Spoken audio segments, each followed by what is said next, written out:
Hey everyone! In today's video, I'll show you how to request a refund on AliExpress.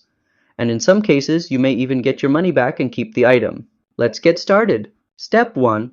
First, head over to aliexpress.com and click on your profile icon in the top right corner. Then click My Orders. Step 2.